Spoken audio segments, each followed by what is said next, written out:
I worked for the Thames Discovery Programme for more than 10 years. And what I'm going to talk about tonight is broadly a sort of history of the archaeology of the Thames. And the second part of the talk will be about the sort of highlights of things that we found when I was working there. So let's go.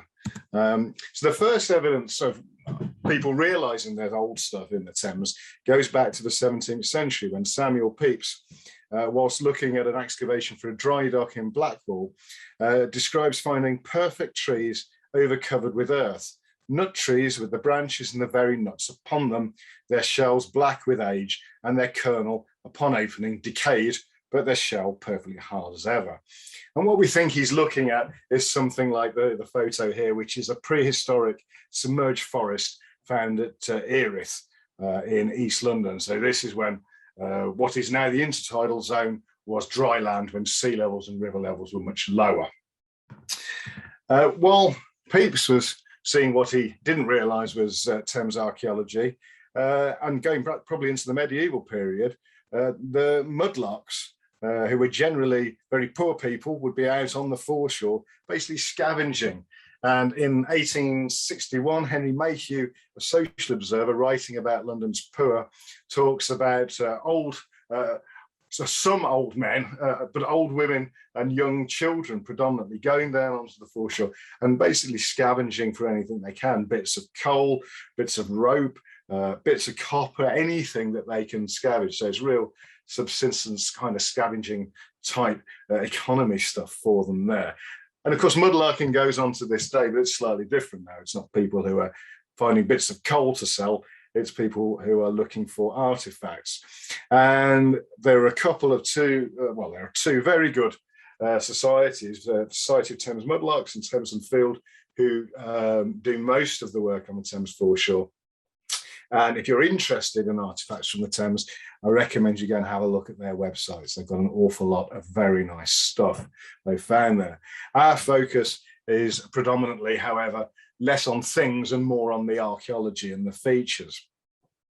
So the mudlarkers were going along in the 1860s, as Mayhew wrote, but at the same time, we start to get the rise in antiquarians, and a lot of the, if not the vast majority, of the finds that come out of the Thames belong to this period, where antiquarians would pay navvies or workers who are working on building bridges, embankments and sewers in the Thames, and they would pay them to bring them interesting looking old things. And the vast majority, as I say, of the really good artifacts that come out of the Thames belong to this period. So on the left-hand side of this slide, we have Viking era axes and spearheads. On the right, a whole series of prehistoric metal and wooden finds, particularly from the Bronze and Iron Age, spearheads, swords, axe heads in the fishing implements in the top left.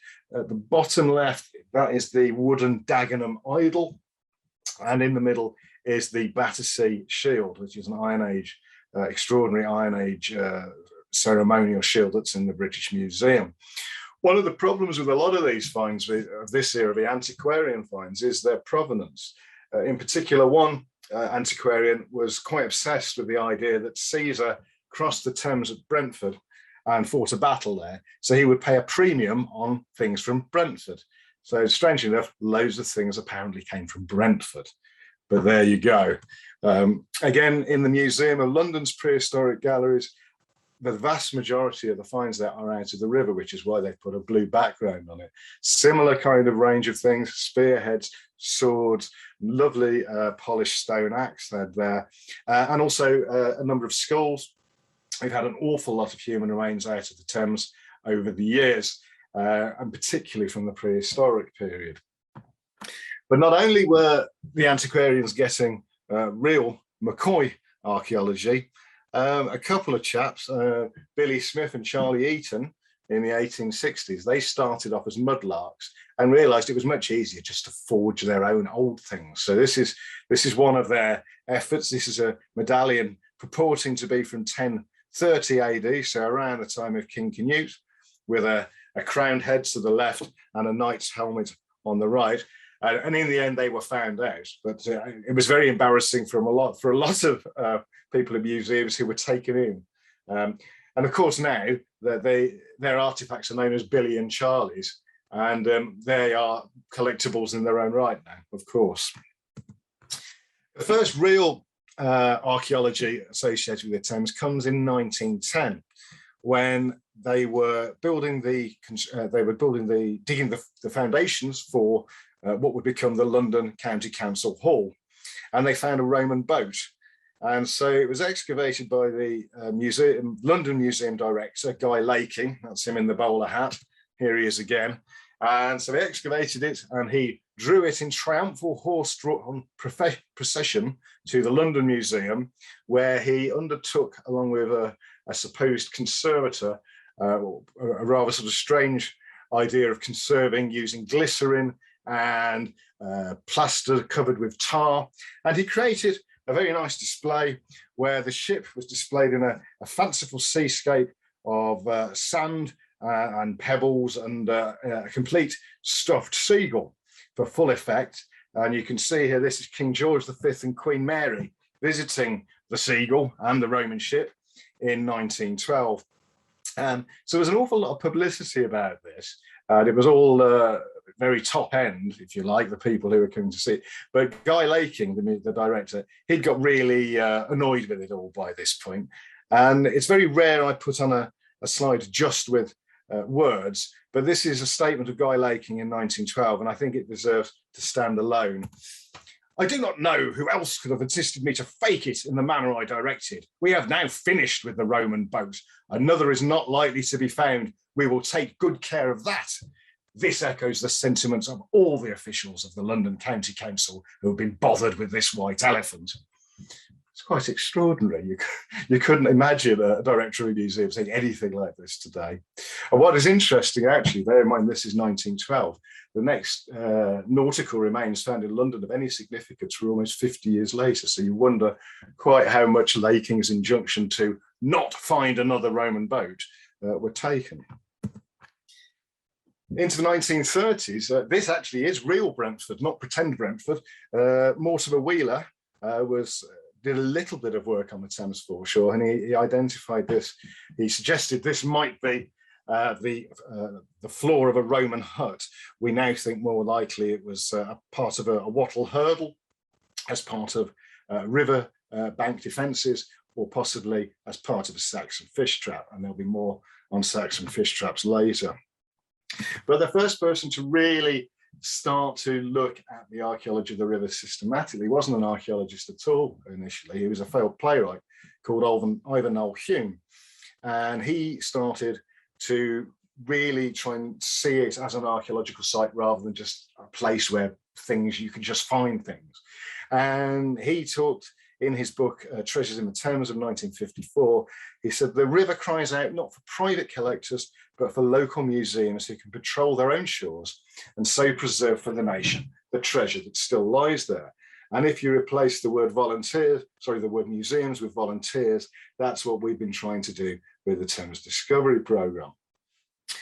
This is an example of Ivan Noel Hume's work. This is in central London on the South Bank, just upstream of London Bridge.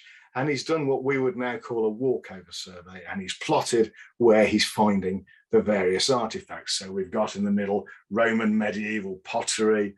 To the left by Cannon Street Bridge, we've got Roman pavement. To the east, we've got river of moving mud. Noel Hume, of course, is the first person to discover the presence of sea monsters in the Thames. Noel Hume actually left Britain in, I think, the late 50s, and became an archaeologist in America, did a lot of colonial era stuff in America. And I think he ended up as the curator of the Colonial Williamsburg Museum, I believe so. So there's a good connection there. Into the 70s, again, Noel Hume goes off to America and things kind of die down. And then in the 70s, things really start to pick up, both in archaeology generally in the UK and also the archaeology of the Thames. In West London, this is at Putney. I don't know if any of you know Putney. It's where the boat race ends, the university boat race.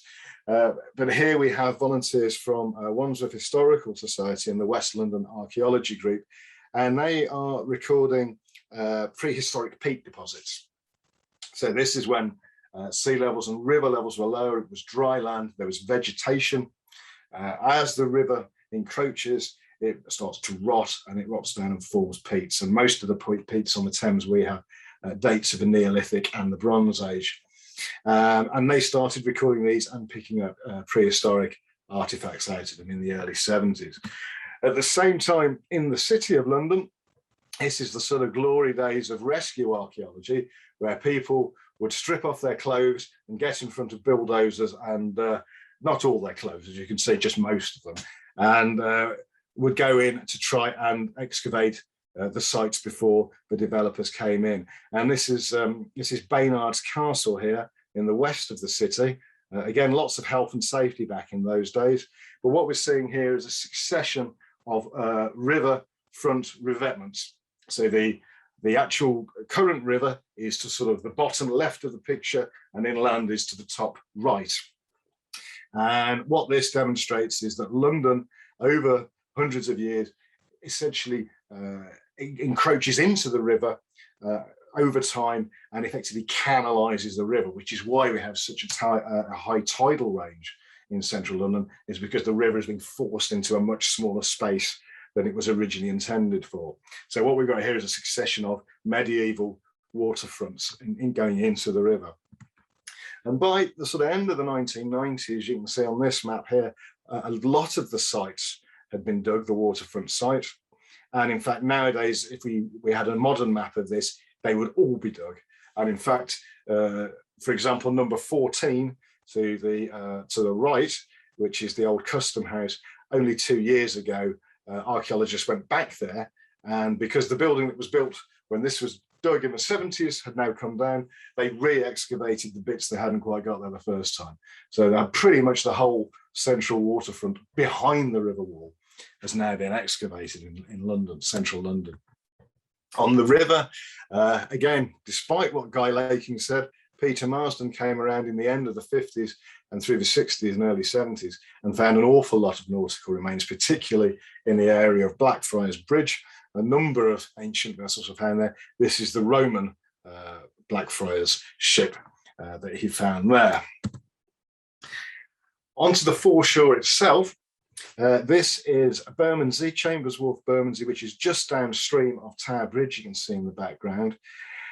And again, this wasn't an archaeologist who worked on this side. This was a photography student called Richard Hill from University College London. And people were starting to get more of a handle on what the foreshore was and how foreshore archaeology worked. Almost, I mean, to this day, there's a perception that things are washed up onto the foreshore.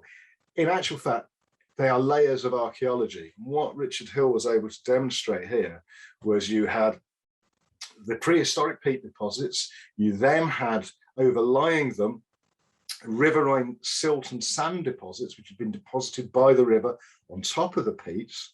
And then on top of those riverine deposits, you had man-made consolidation deposits. What you've got to realize is that this area, this is the Port of London, the heart of the Port of London, and it would be absolutely filled with shipping. And the foreshore would be filled with people loading and unloading those vessels. Now, if you're trying to load and unload big barrels or bales of hay or whatever, and your surface is prehistoric peats and riverine silts, you're going to sink. It's going to turn into a quagmire. So over hundreds of years in central London, people are dumping stuff on the foreshore to create surfaces, to make it a working platform that they can load and unload shipping. So what we actually have on the foreshore, it isn't like a desert island beach. It's a whole series of initially natural horizons overlain by a series of man-made consolidation deposits. And the top of it here, you can just see these lines. They are actually 18th century warship timbers, which have been repurposed in what we call a gridiron, which is something vessels can sit on at low tide, so you can do work on them. About the same time as Richard Hill was working in Bermondsey, further upstream at Vauxhall, this structure was found. I don't know if you can just pick out the upright timber piles. There's a sort of line along the left going out to the river and a line along the right going out to the river.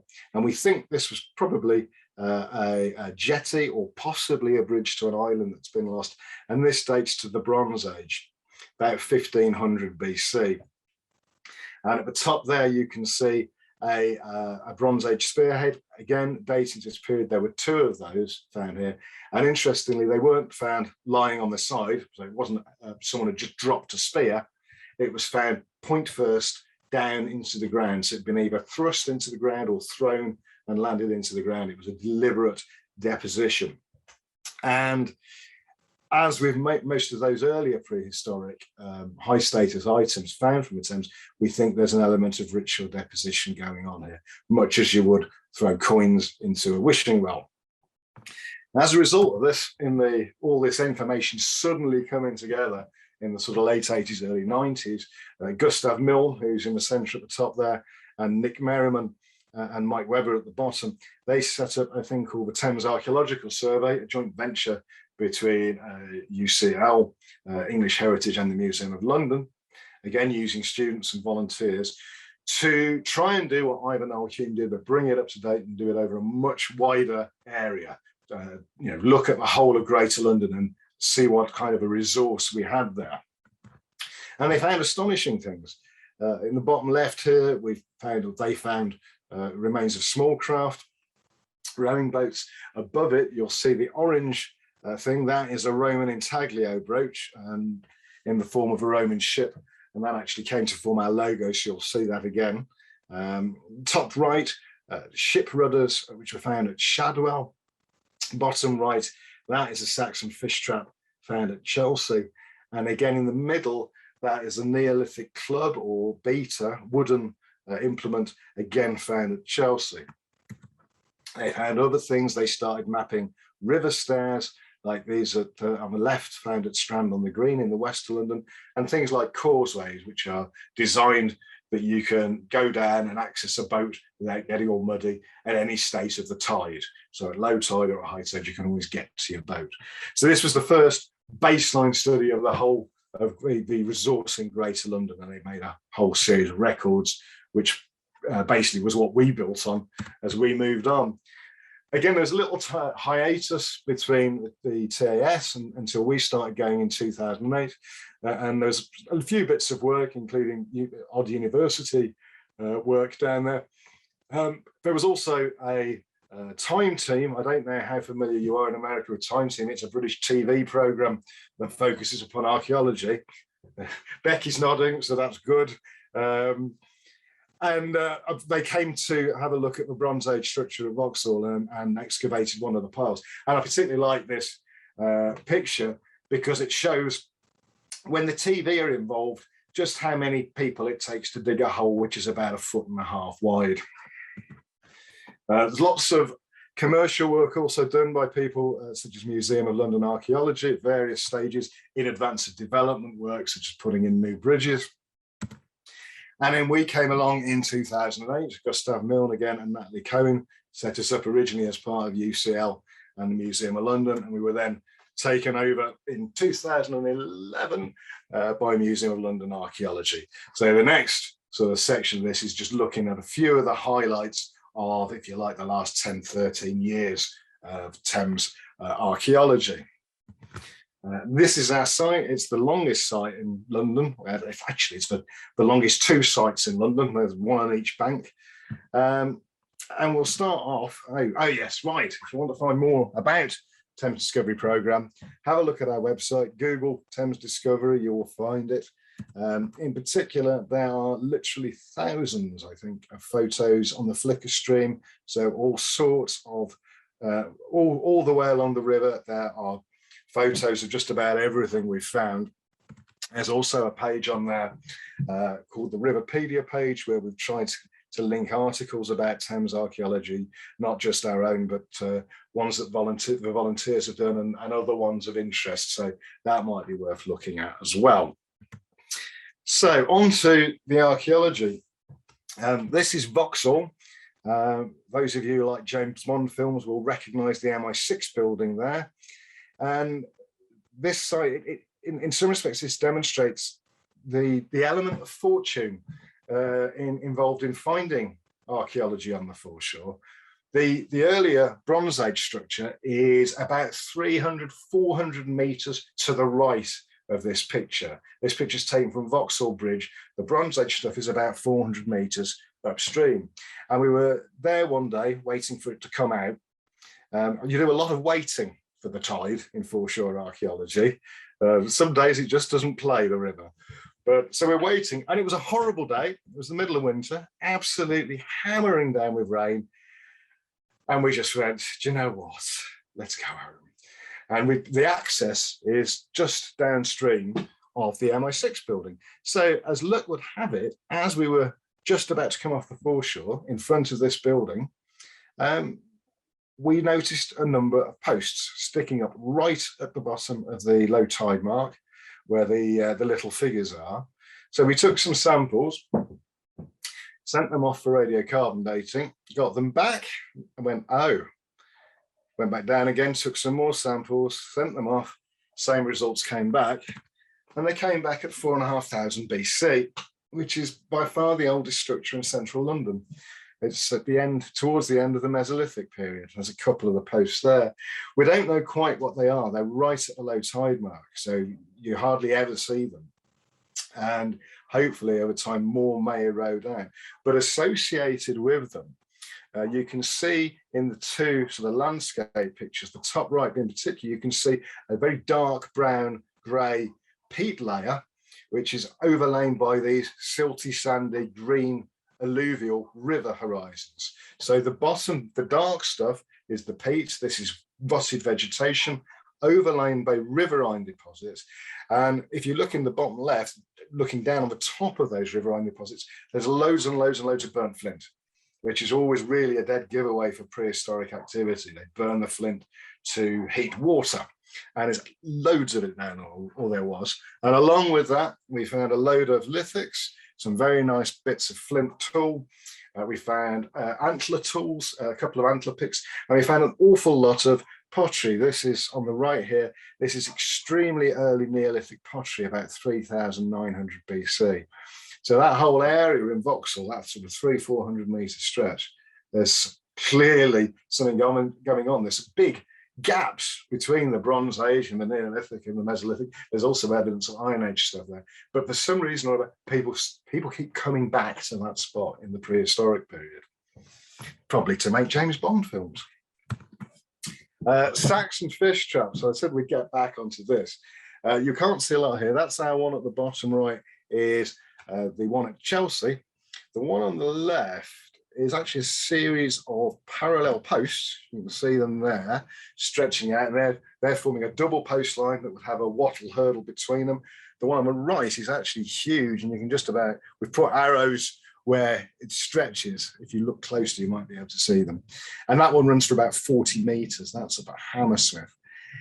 And we've now recorded more than 15 Saxon fish traps. They date, the earliest ones are from the late Roman period. We know the Saxons are in London before the Romans leave in around 400 AD, when Roman London collapses a little bit later.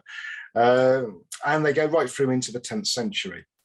This gives you an idea of what a Y-shaped fish trap would look like. Effectively, the fish swim into it at high tide, and then at low tide you come and just empty your fish basket. It's a very efficient way of fishing. The linear ones, what we call barrier traps, we think are probably were connected to long lost islands. There's been an awful lot of landscaping and dredging on the Thames, so further upstream there are still quite a lot of islands. In central London there are very few. Onto the Tower of London. And this was the site of our earliest fish traps, dating again to the 4th century. But what this illustrates here, this photograph, it illustrates the erosion regime on the foreshore of the Thames. We don't really dig, we don't have to. The river does the digging for us, and it's changed. The whole regime of the river has changed recently because they've now got these very fast river buses. They create an awful amount of wash, and the turbulence just rips the foreshore apart. So the photo to the left shows the cofferdam that was put in when they were building the Tower Bridge in the 1890s. If you look at that photo, you can see where the cofferdam has been cut off. So that would have been foreshore height, there or thereabouts, in the 1890s. This photo is taken in the 1990s. The photo to the right, if you look behind Josephine there, at the back there, that's Tower Bridge, that's our cofferdam. It's exactly the same thing. So on the left, you've got it in, say, 1999, and on the right, you've got it in 2009. So we've lost, in 10 years, we've lost 3 or 4 foot of foreshore there, just as a result of these different vessels causing more wash. Whereas for 100 years, we'd lost about 4 inches. In 10 years, the next 10 years, we lost about 4 foot.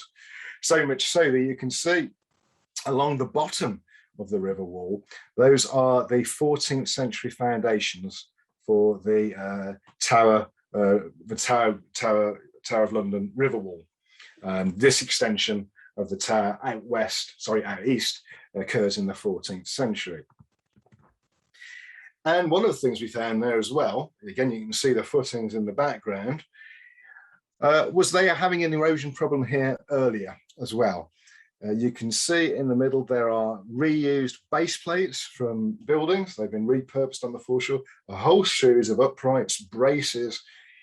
And what it looks like had happened was they'd had an awful lot of erosion in the later medieval and early post-medieval period as well.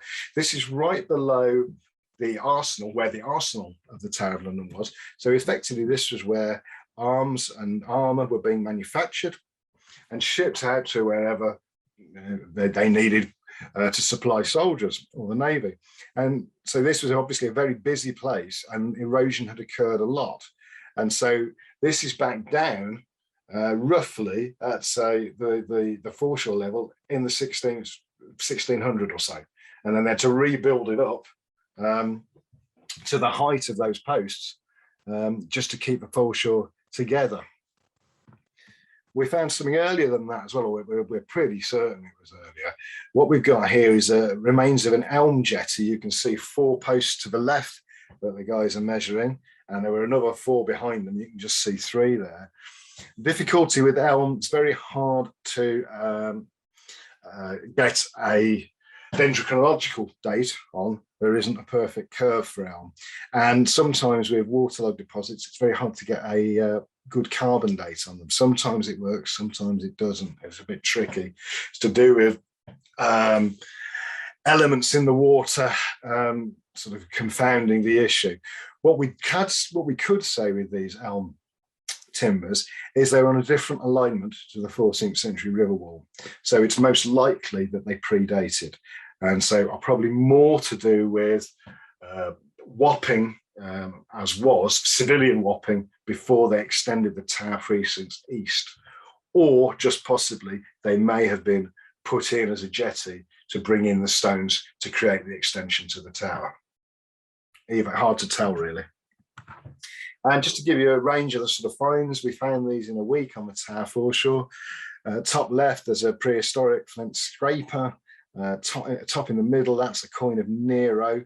Top right is a very abraded piece of Saxo-Norman pottery, around about 1000 or so. It's been kicking around on the foreshore quite a bit. It's very abraded. Bottom left is a medieval beer token with a picture of a bishop on it, possibly from a pub called the Bishop, who knows. In the middle is a silver penny from the time of Charles I, so about the time of our foreshore reconsolidation. And the bottom right is a very nice, probably early 19th century clay pipe bulb with a beehive on it. And this probably came from a pub called the Beehive. They used to sell them already filled with tobacco, and you would basically smoke it and chuck it away. But it was all a bit of branding for the pub as well. On to Greenwich Palace, a bit further out to the east. And back in the days of the TAS, they found a bit of a Tudor jetty there, which is the sort of top right pictures, not much of it there. But we started to see in early 2009, a series of very large timbers start to come out down at the bottom of the foreshore, which is what these other pictures are. The top right picture also shows that. thing sticking out of the water, that is a big anchor chain fixed into the ground. And archaeologists are quite good at dating things like that, particularly when they say Port of London Authority 1927 on them. So being not entirely on the ball, as sometimes I'm not, we have these big, very rectangular timbers right next to this thing which says 1927. So our initial thoughts were, oh, it's all to do with that. It's fairly modern. And over the next year or two, more and more of this comes out. The bottom left picture, you can see the anchor chain is still in the water behind the person in the blue there, but we've got this horseshoe type base plate structure coming out. And over the next couple of years, more and more of these timbers start coming out. And what we ended up with was this. It's not the best photo in the world, but it's a massive timber jetty. It's huge. We don't know quite how far it goes into the water. But what it turned out to be is a jetty probably dating to the mid-17th century and it's not to do with the current Greenwich Palace, it's to do with the previous one, the Tudor one. And it fits locationally with a panorama by a chap called Vingard, and documentary evidence by the volunteers suggests we're looking at the last repair to this in the 1630s. And as it goes right out into the river, we had to adopt some rather interesting survey techniques involving sticking Gus onto a bucket with a big long tape, and he's about to get soaked by the wash from the passing river bus. If you're wondering where I am, I'm on the dry land holding the dry end of the tape. Let him go and get wet. On to Rotherhithe. Again, similar kind of area, slightly upstream, where we are coming forward in time now. And this is predominantly an early 19th century site. The top left picture shows the front of a barge bed revetment, effectively a structure in the ground that you can lay either timbers on top of. In this case, it's reused ship's timbers and boat timbers, or you can put chalk in there. All the evidence we have in London for using chalk in these barge beds is for the 19th century. But this one appears to come in about 1820. And what's interesting about this one is, unlike anything else in London foreshore structures, if you look at the bottom two slides, it actually incorporates whalebone into the structure. The bottom left there, you can actually see the nail sticking in through the nail. It's through the whalebone.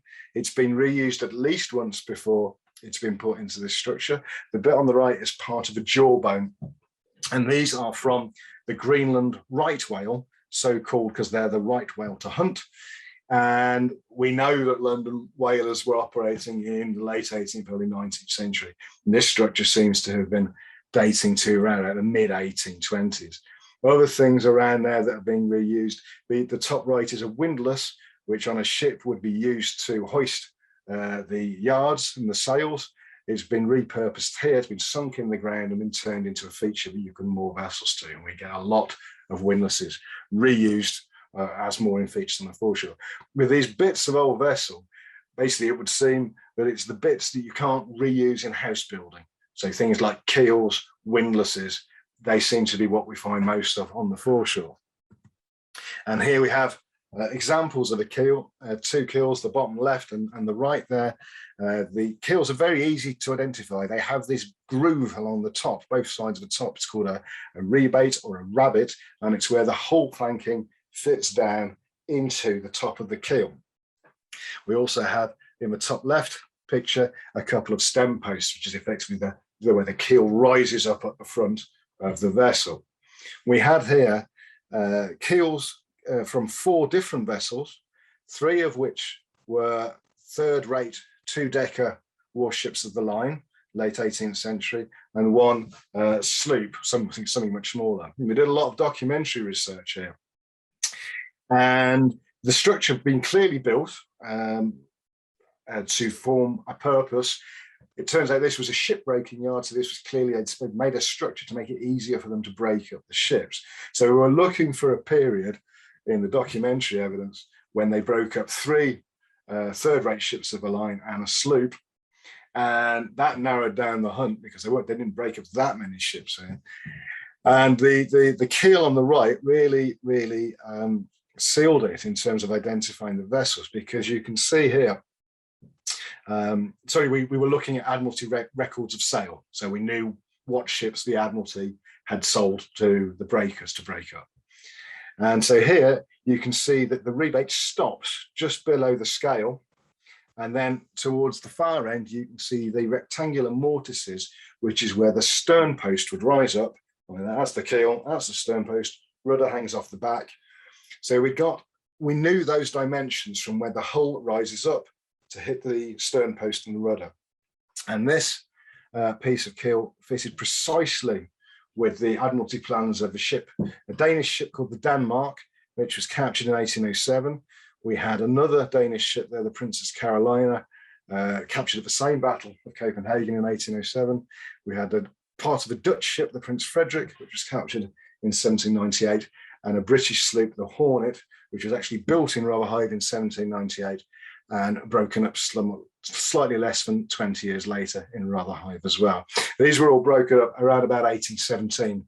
So this is the end of the Napoleonic Wars, and the Admiralty are getting rid of their ships, and it looks like they're getting rid of the ones they've captured, which are probably in worse condition than the other ones first. Very rarely in Rotherhithe, they were wedged in place, some of them with these, which are extremely rare on archaeological sites. These are naval gun cheeks, gun carriage cheeks, I beg your pardon.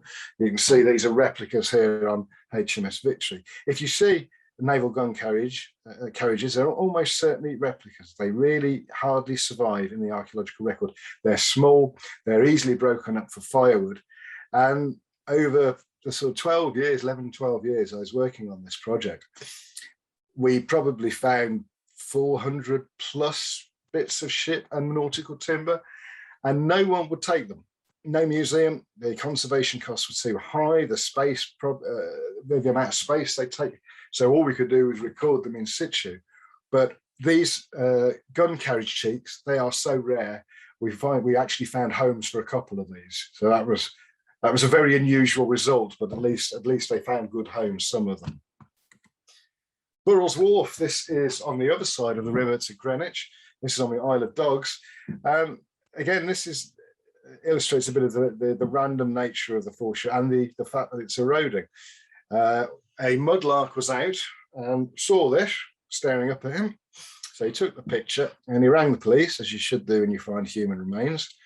And the police came down and he said, "Do you think there's any more of it?" And they said, "No." And they took the skull away. And he sent us the picture. And he said, "Do you think there's any more of it?" And we said, "Yes." And the reason we said yes is because you can see it's still got a lot of teeth in position. It's also got the jaw is articulated. That has not been kicking around on the foreshore, rolling around. That is in a grave cut. So a team went out in the middle of the winter. It was right at the low tide mark, and they managed to excavate almost all of the rest of the skeleton. I think they missed just a couple of toe bones. And considering the conditions, it's quite an extraordinary achievement. The skeleton is of a juvenile. The bones haven't been fused, so we can't sex her or him, and dates to the mid to late 18th century, it would seem, which is quite unusual. We have about 2 more post-medieval burials. There's no evidence of trauma, and there's no evidence particularly of disease that would kill them. What we do think is it's probably a pauper's burial, and they slunk out at night, couldn't afford a church burial, and buried them on the foreshore. Another one very similar was found on the Greenwich Peninsula opposite, but very sad, pauper's burial.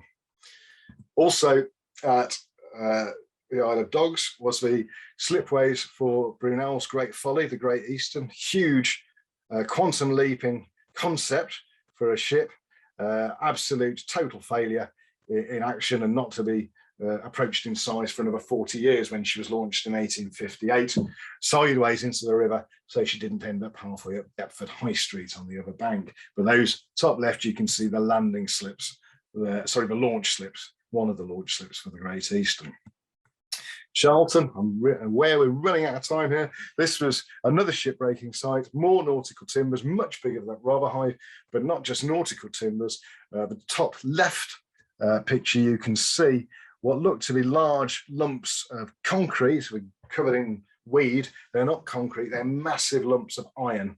And in a shipbreaking yard context, these presumably can only come from massive Victorian armour-plated battleships, and indeed that's where it came from. The Ajax, HMS Ajax of 1882, there at the bottom, and the iron plates correlate in size to their deck armour, and the massive lumps to the sort of massive 15-inch thick iron armour plate sides she had. And she was broken up there in 1905. It's the only ship of that sort, only iron ship they broke up there, almost bankrupted the firm. They were used to breaking up wooden ships, not metal ships. I don't think their saws worked quite so well on it. But the main large bits of timber came from the top left vessel, HMS Duke of Wellington, on her launch in 1852, the largest warship in the world. And there's a really good picture on the right. This is looking through the Duke of Wellington as they're breaking her up. Behind her is a smaller vessel, the Edgar, and to the right is another smaller vessel, the Hannibal, and timbers from one or both of those were also there at Charlton. Okay, this is at Isleworth 8 to finish up. We're now well into the 20th century, and this is was basically a liveaboard cruiser, but it started off, which was abandoned at the boatyard in the 1980s, but it started off as one of these, a First World War motor launch. And these were ordered in a panic by the Admiralty in 1915, almost to the same day the Lusitania came down. And they weren't built in this country at all. British shipyards were working flat out at the time, and the Admiralty were panicked by not knowing how to deal with U-boats. So they sent a representative over to New York, where he talked to a chap called Sutphen, who ran the Electric Launch Company of New York, and they knocked out 550 of these in little over a year. They're incredibly cheap. They're kind of like flat pack things.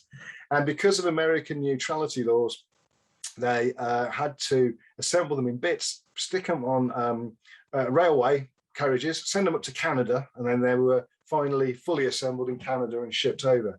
But 550 of these served in the Royal Navy, and we think our one up there is possibly the only survivor. We've had rumours there's another one in Malta, but that's it. So, and our one, ML286, not only fought in the First World War, she was also at Dunkirk. She was one of the little ships bringing British troops off at Dunkirk. So there we are, about 400 years of archaeological development on the foreshore, but about 6,500 years of history and an American connection in there at the end. Now it's probably time for a bit of what you won't find on the foreshore, but I thought I'd throw these in. This is foreshore cakes made for our 10th anniversary conference, which happened a few years ago. But there we go. It's a bit late for cake probably for me over here, but probably about the right time for you. So thank you very much.